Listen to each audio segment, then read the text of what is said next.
All right, welcome back again. So today we'll be looking in chapter 14. We started chapter 14 actually last time, but we will likely be finishing chapter 14 today. In today's lecture, we'll be learning about latent heat and the how the phase change happens and then how that evolved into the heat transfer of from one substance to another substance. And then also we'll briefly talk about how what are the method of heat transfers. Okay, so that's just dive in. So briefly review from what we learned last time in this chapter. So we talked about the heat. Heat is the transfer energy due to temperature difference of two objects. So we use Q and SI unit of heat is joules, and then we sometimes also use calories for the units, but SI units being joule. If you give heat or take heat out of an object, then there's a temperature change for the object. So heat Q, either give it to the object or taking out from the object is equal to the mass of the object times C, the specific heat or specific heat capacity times the change of temperature. Okay, so if change of temperature positive, heat will be more positive. If change of temperature be negative, then heat will be negative. Okay. All right, and using the heat, we can design a device called calorimeter, which you can use to determine what the specific heat capacity of the unknown subject, and then identify the subject because specific heat of the subject is intrinsic property of the object. Okay, just like density. All right, now um, last time when we talked about there's heat transfer between two objects, but there's no phase transfer or phase changes involved. We know that substance can have different phases. So if such a phase transfer also occurs, then what happens here? Okay, so um, for example, if we have H2O as the example again, H2O can be having forms of solid, which is ice, or liquid, which is we call water, or in the vapor form, which is steam. So if H2O is in the solid form is ice, now if you increase the temperature of the ice, right? So that means you are giving heat into the ice. So the ice's temperature will increase. Now, um, the temperature of ice goes from negative number of Celsius and then goes to zero. So this is linear. How much heat is added will correspond to the linear change of the temperature. However, when you reach 0 degrees, now ice start to melt. In that case, as you are adding heat into the system, the temperature of the ice and water mixture, the melted ice, will stay stable at 0 degree until all the ice is fully melted. Okay, so in that case, the temperature here is flat, but you still need to add heat into the system. So the heat needed for the ice to melt, this is called latent heat. Okay, and after that, you keep adding the heat. The temperature of now melted ice, which is water, will increase until you hit now the next phase changing point where the liquid water becomes steam. Um, During the process, you need to add heat into the system. For example, if you are boiling water, right? So you are keep adding heat into the water, water boils, turn the liquid water into steam cons um, consistently. In that case, the temperature of the water and steam is not changing, still at 100 degrees Celsius. But once all the water is converted into the steam, then the temperature of the steam will increase at that time if you keep adding the um, heat into the system. All right. So the latent heat, which is the um, heat required to convert from one phase to another phase of the substance. We use, so although it's still heat, but we use L for latent heat, and coming from the word latent. Um, so that's equal to just the mass of the object times L. there's no delta T because the temperature during the phase changing process is constant. Okay, so there's no delta T there, but this time Q equal to M times L. All right. So and this could happen in two ways. So let's say for the melting and freezing process, right? So um, in that case, we use F coming from freezing here, and then if it goes from vaporization and condensation, so it's vapor and liquid form, the transition between those two, we use L sub V, so those two subscripts, okay? Um, but when you are melting certain liquid, let's say ice again, okay, when you are melting, let's say a certain amount of ice, now you need the heat, latent heat, let's say 10,000 joules maybe for certain amount of water or ice to melt. Then the reverse way, you need to, the same happens, you need to take out the same amount of heat for the liquid to now form the solid. So from water to ice, okay? So um, forward way and backward way, the heat is the same. Okay, so that LF in the melting or freezing is the same, and then vaporization or condensation will be the same. Okay. All right. Let's take a look. Uh, before that, one more thing here. So just like the capacity heat capacity, specific heat capacity, latent heat is also an intrinsic property of material. So for a certain substance for a specific process, either is vaporizing, condensing, or freezing. So that specific heat is a constant number. Again, let's take a look at water. So for water, it's freezing. Water is 334 kilojoules, in this case, kilojoules per kilogram. And then for the boiling, which is vaporization is 2,256 kilojoules per kilogram. So this is a lot more than here. So in that case, we can think about for the steam. Typically, the burn from steam is more severe than the same temperature of the water because to become steam, there's more heat being added to the steam than just to the water because of latent heat added. Okay. All right. So if you identify the latent heat, then you can find if if you find out the latent heat of certain substance, then you can identify the substance according to this intrinsic property of the materials. Okay. All right. Now, um, the reason behind that substance have latent heat is because when phase transition happens, so the structure of the substance changed in the atomic level. So for example, in solid, they have more ordered patterns of arrangement of atoms or molecules, and they are having interactions in terms of bonds. Now, if it turns into liquid, then those interactions or those bonds will be broken down. So then you need to have energy to break down those bonds. So then you need to add energy, for the um, melting process. And then the other way around, you need to take out or release energy to become this solid. Okay. And then from liquid to vapor, now vapor will be more disordered than the liquid. So you need to break out or add in more energy to break out those interactions between the liquid molecules to become vapor or gas. Okay. And then the same, the other way around, to take out gas, energy from the gas to become that liquid form. So this is the fundamental, the atomic level reason on why you have latent heat from phase transition from one to another phase. Okay. All right. So we'll take a look at one example here.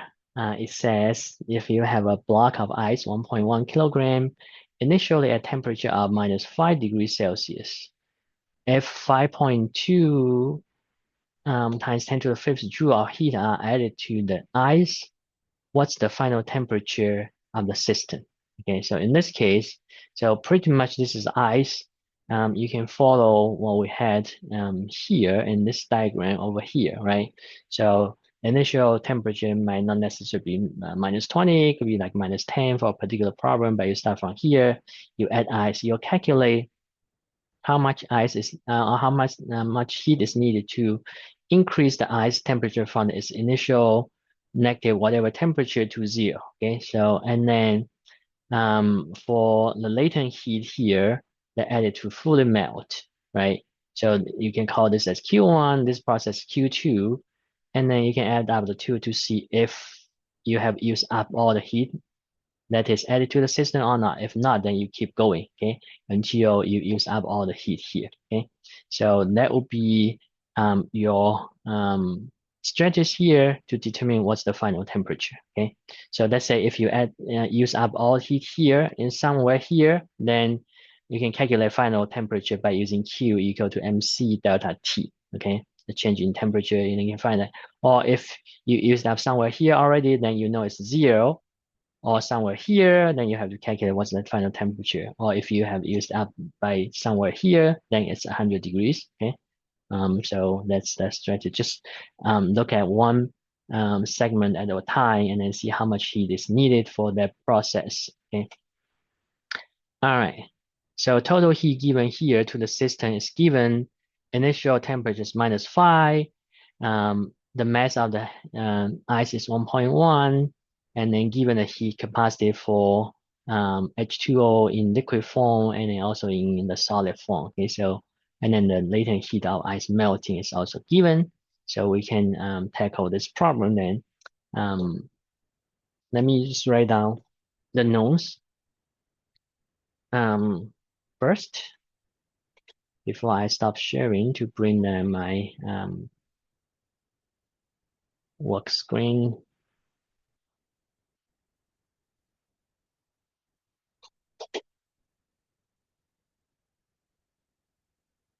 All right.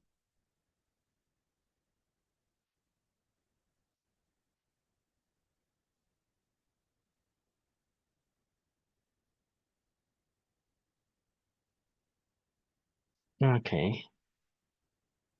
So in here, mass of the ice, okay, it's given 1.1 kilogram, and then initial temperature, so you can say Ti or T0 if you want, -5.0 degrees.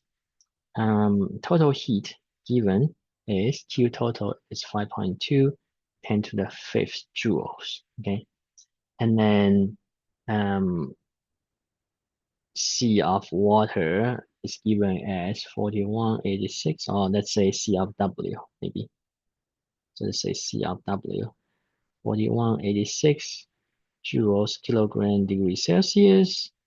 C of ice, so C of ice is 2090 K, just joules kilogram degree Celsius. Okay.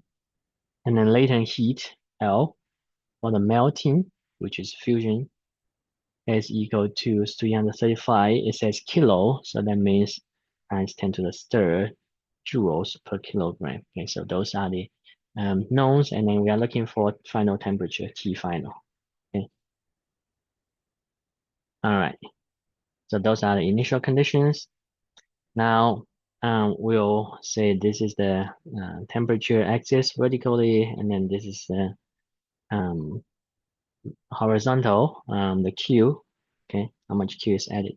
So we are starting at, let's say this is 0 degrees, okay, so we are starting at -5 here, -5 degrees. So we'll predict that it'll go, it, when, once the heat is added, it's going to rise, right? And then let's say if it rises to the 0 degree, that's Q1, and then it will melt. Let's call this process that will have consuming Q2. Okay, so let's calculate Q1 and Q2 first, and then see if we have used up all the heat added, and then we'll decide if we want to go further down. Okay, so Q1 should be MC delta T. Okay, and that's the first process, so maybe delta T1. M will be the ice mass. So 1.1 kilogram. Now this is C should be C of the ice. Okay, so this should be C of ice. So times, because now it's the form of ice, times 2090 joules kg degrees Celsius times. So for this process from here to 0, we'll do 0 minus negative of 5 degrees, right? So that gives you positive of 5. So Q1 equals, you punch all those into calculator, it's going to give you 11,495 joules. Okay, so this is apparently less than the total Q, because total Q is 5.2 times 10 to the fifth. That is 520,000 joules. Okay, so this is less than that Q total. So the ice will start to melt. Let's see this guy, Q2. That should be the melting, the phase transition is M of LF. So M is again 1.1 kg times that fusion, latent heat of fusion, joules per kilogram. Okay, so this gives you Q2 as 368 and 500 joules. Okay, so in here, let's just take a look at this guy. So this is still less than that, but this one plus that. Okay, so these two add up. You can see it will be still, because this is 11,000, right? This is 368,000. So this will give you about 379 or 380. Okay, so Q1 plus Q2 is still less than Q total. Okay, so then in that sense, then all the ice is melted, and then this temperature of this guy will increase. Okay, so now we can see these two add up is really now getting quite close to this total Q added. So that's just assuming we are maybe stopping somewhere here before we reach 100 degrees. Okay, let's say this is the final. Okay, and then we can calculate the T final according to that. So this Q of Q3 should be then equal to, so Q3 then should be equal to Q total minus Q1 plus Q2, right? So we can do that. We can do the 520 joules minus this guy, 368, 500 plus the 11,495 joules, okay? So that Q3 turns out to be about 1.40 10 to the fifth joules. Okay, so on that, now that Q3 should be also, so the Q3 should be also equal to just MC. In this case, now you should use waters. Okay, because now it's fully melted into water. Okay, so no longer the ice one, but delta T is T final minus the initial temperature from here being 0. Okay, so 0. Okay, so then this should equal to that. You can solve for your TF. Okay, this is 0, so it goes away. So you set it up that MCW equals to, or times TF equals to that Q3. TF then equals to Q3 divided by MCW, right? So 1.40 times 10 to the fifth joules over 1.1 kilograms times 4186. Okay, so this C of W is that joules kilogram degrees Celsius. And that gives you 30.4 degrees Celsius. Okay, and that's what we predicted. It should be less than 100 degrees if in this case. Okay, so if your calculation says TF is greater than 100, so then you have to reevaluate. Okay, so this is good. So if this guy is greater than 100, then that means it's reaching 100, then there will be this vaporization process. You are to calculate Q4 and see how much is Q4 if you have used up all the Q added. Okay, so etc. And then to find what you need to do next. Okay. All right, so that will be it for this problem. And we'll go back to the PowerPoint.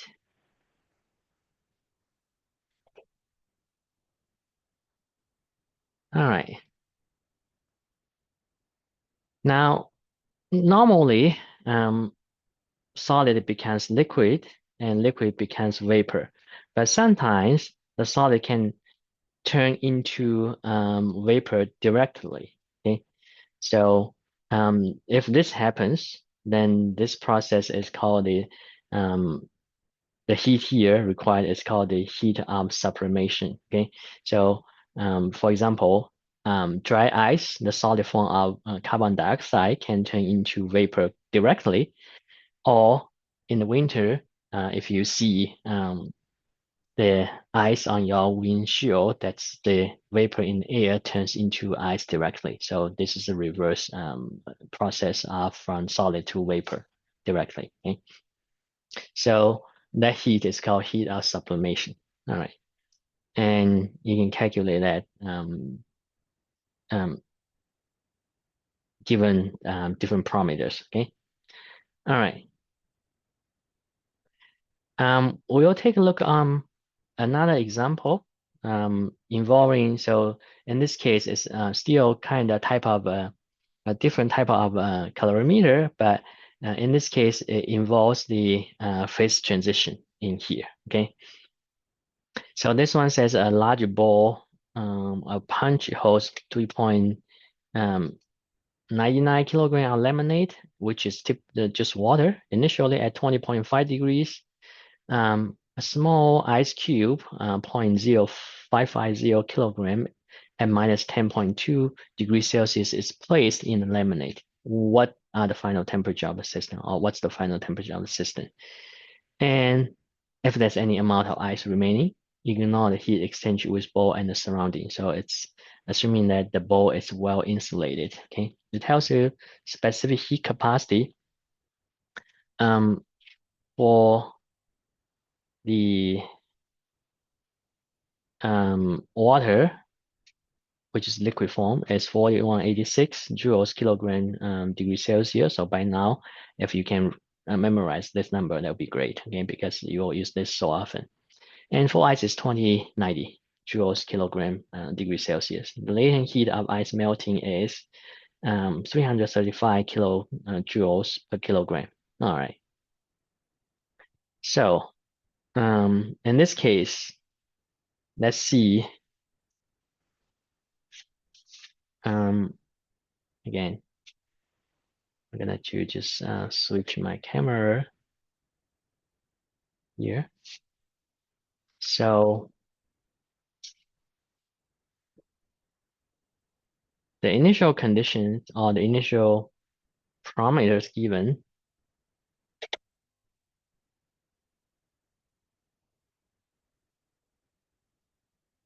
rearranging windows on my side here. Having a little bit trouble, but hopefully. Okay.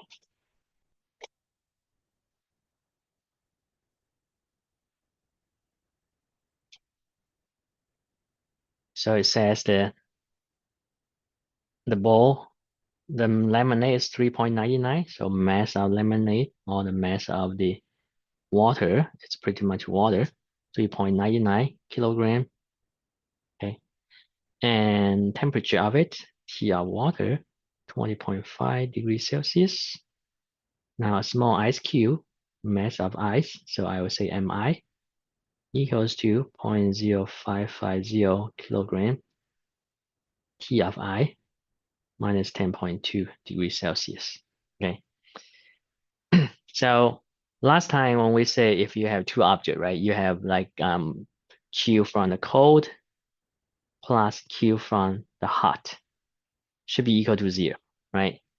Now, in this case, you have ice and water um, put together and they mix up. So you will see that temperature of ice will rise, temperature of water will drop. Okay, so this guy will go up, this guy will go down. Now it depends on the amount of ice and water, right? If you have a lot of ice and not as much water, then you might bring all the water and the water's temperature down all the way to 0 and freeze the water, right? That might happen.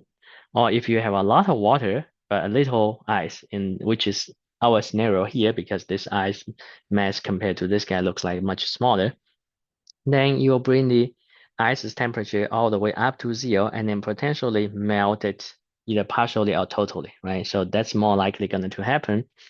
So we can maybe draw a diagram here to represent that, right? So what happens here, let's say, again, this is a temperature.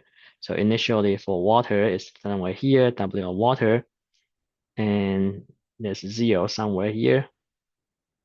And this is temperature of ice initially.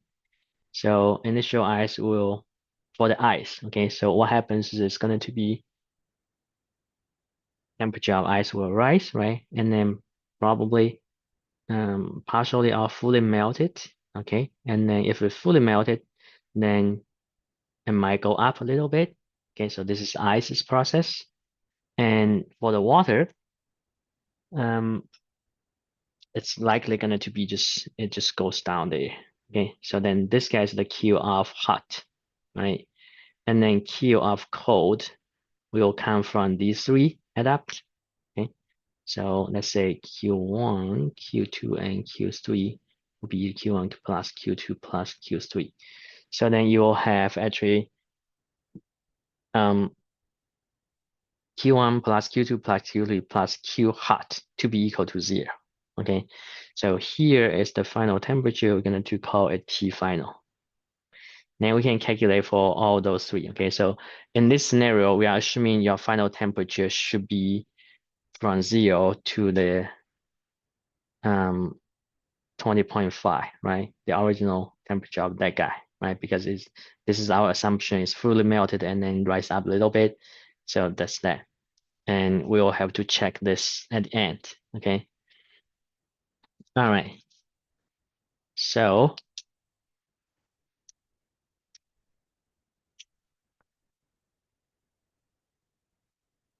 we are calculating each of those, okay? So Q hot, let's say Q hot, which is actually, we can call it like Q of water, right? Because this water is hot.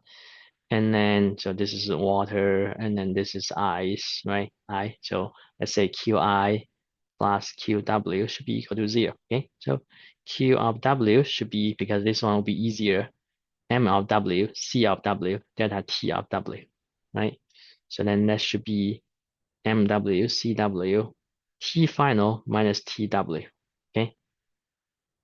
Q1, Q2, Q3 are Q of ice, then would be Q1, Q1 will be M of ice, C of ice, right? And then times delta T from here to 0. So again, there will be 0 minus the original temperature of that guy, or minus Ti. Let's just put it that way. But just remember, because this is negative, and then negative of negative should give you a positive number, okay? There. So this should be positive, okay? But this one should be negative because this one should be negative because this is smaller than that, okay? And then plus Q2, which is the latent heat. So M, okay, of ice times, again, this should be ices, L, okay? And then we are given the L. I forgot to write down those heat capacities, latent heat, but they are given in the problem, okay? So CW is given as 4186 joules kilogram degree Celsius.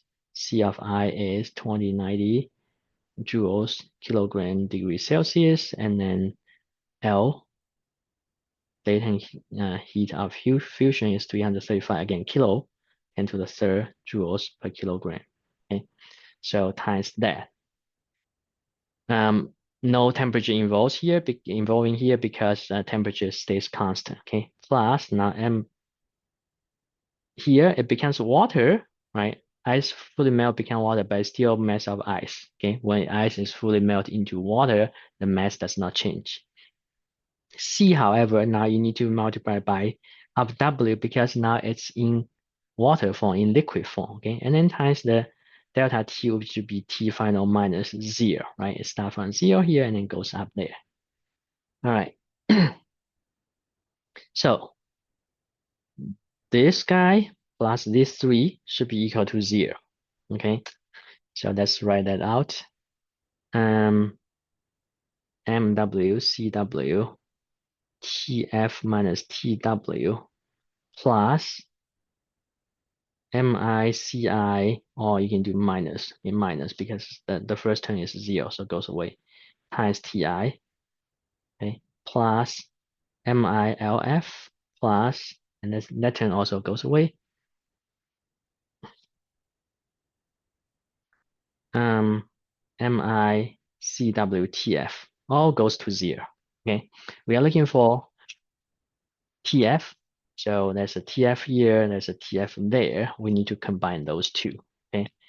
So then MWCWTF basically both of them goes into the parentheses plus that guy plus MICWTF, right? And then move all the other terms to the other side of the equation. Okay, that should equal to here. This is minus TW times these two goes to the other side becomes positive. Okay, MWCWTW, right? This minus goes to the other side, becomes positive, MICITI, right? Then this positive becomes minus, MILF, okay? So here, these two will combine, and you're looking for this guy, right? So this will give you MW, actually, both are CW here, so we can do MW plus MI, and CW times TF equals to the other side of the equation.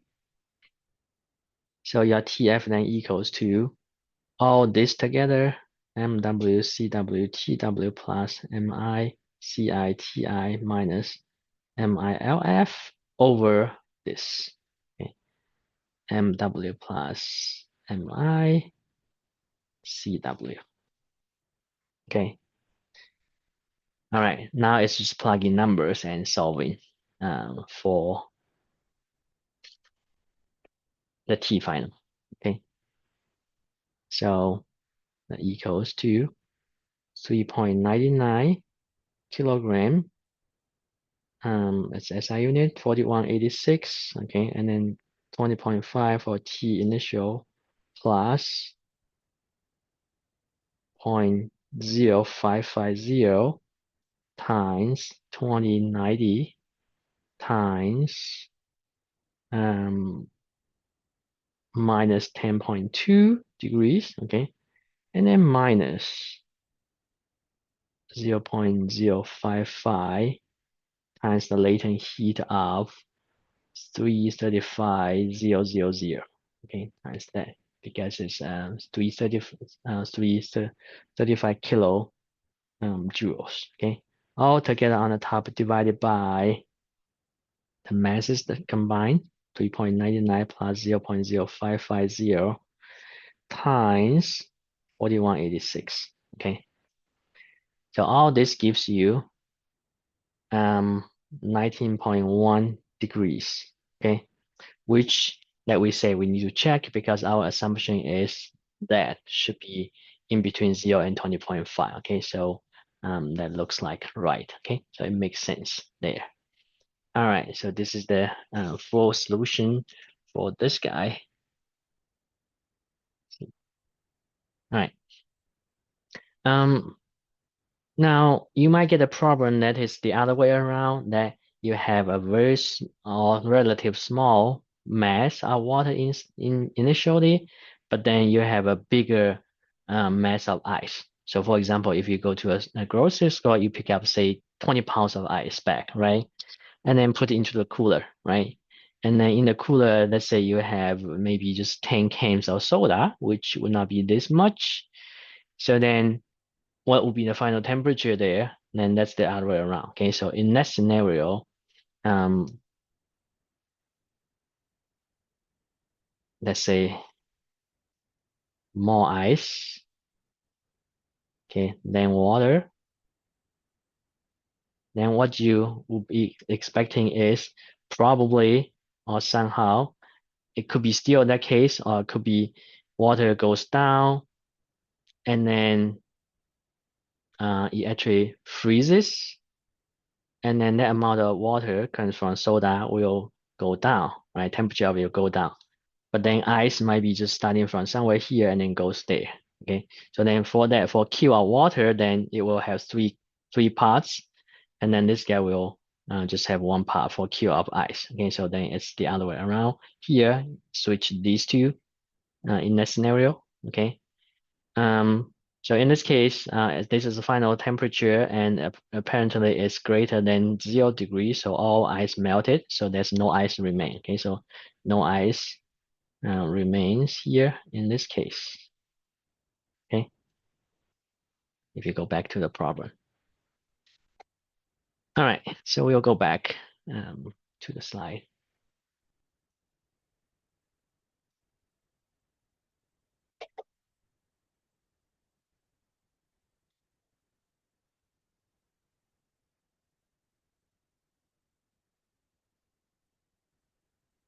Okay, next we'll talk about briefly on the heat transfer method. Okay, so there are basically three methods of heat transfer, and they are called conduction, convection, and radiation. We'll talk about them one by one, but basically conduction is when you this is conduction when the heat transfers through a physical body. Oh, let's just go to the next page. So heat conduction happens when the heat flows through a physical material. So for example, there's a rod here connecting the two objects, different temperatures. So heat flows from the higher temperature to lower temperature. So the amount of heat transfers through that conduction then is equal to K being the constant number of the material here. It's called the thermal conductivity of the material times the cross-sectional area and times the difference in the temperature here of the T1 and T2 divided by L, the length of the conductor, and times T, the time. Okay, so that's how much heat will be conducted over time T.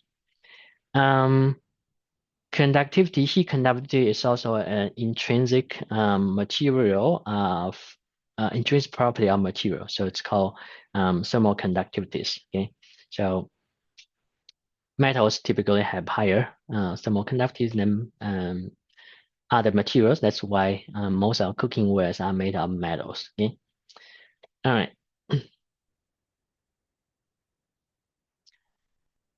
Convection, so it's the heat transfer through the flow of fluid. Okay, so for example, air is a fluid, or water is also a fluid. So if air carries the heat go from one place to another place, it's called the convection. So if you have a fireplace in a house, so then the air will circulate in. So then the heat is conduct through the circulation is called convection. Radiation, so this is not through a medium, so you can be away from the source of the heat and then still get that radiation. So all the objects that has temperature actually radiates heat outward, and at the same time it might receiving heat from the environment. Okay. All right. The so that radiation is called black body radiation, and the amount of the radiation of heat over time T, it's called power of radiation. Q over T is power of radiation, is obeying the Boltzmann's law, which is given by this equation, where sigma is the constant number of Stefan-Boltzmann constant, 5.67 times 10 to the minus 8 watts. Okay, so you can you might be able to memorize this because it's 5, 6, 7, 8. It's 5, a decimal place, 6, 7, and then times 10 to the minus 8. Okay. Um, E is the emissivity of the material. So it's the number between 0 and 1. And A is the area, surface area of this substance. T is the temperature of the substance. This should be in the Kelvin again. Okay. All right. And as I mentioned, every physical body radiates at the same time it receives energy from the environment. So T1 is the surrounding environmental temperature. Okay, so the total net heat either the body gives out or receiving, it depends on the temperature of the body and the environment. Okay, so it's based on this equation. Okay, you can check example 14.9 for the detail of it. All right. Here's a quick example here. Okay, so it says calculate the net rate of loss of radiation energy for a person, specific a naked person in a room of 20 degrees Celsius. I don't know why this person will be naked. Maybe just after the shower or whatever. Better be alone. But it says assuming that person to be a black body of surface area of 1.4 meters square. In this case, it doesn't have to be a black person. Okay, it's just every object radiates. This is called black body radiation. So it's on that terminology. Okay, it's basically every object has temperature. It's called black body. So virtually everything in the universe is it's black body in that case. This person has a surface area 1.4 meters square and surface temperature of 33 degrees Celsius, which is 306 Kelvin. The emissivity of skin is 1.00, so E is 1. Okay, so let's take a look on this one here. Um,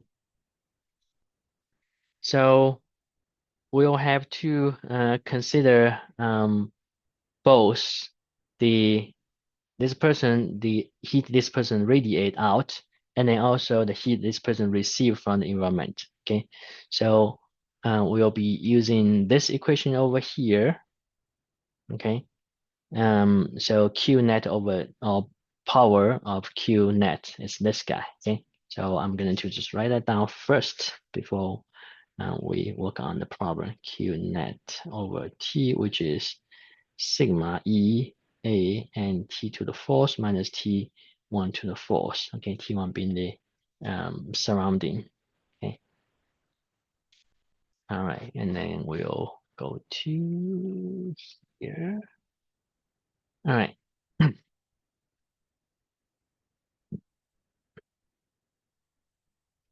So it's basically just plugging numbers. Okay. Um, sigma again is the Stefan Boltzmann constant 5.67 times 10 to the minus 8. Okay. And then E, and then that's SI unit. E is 1. Okay.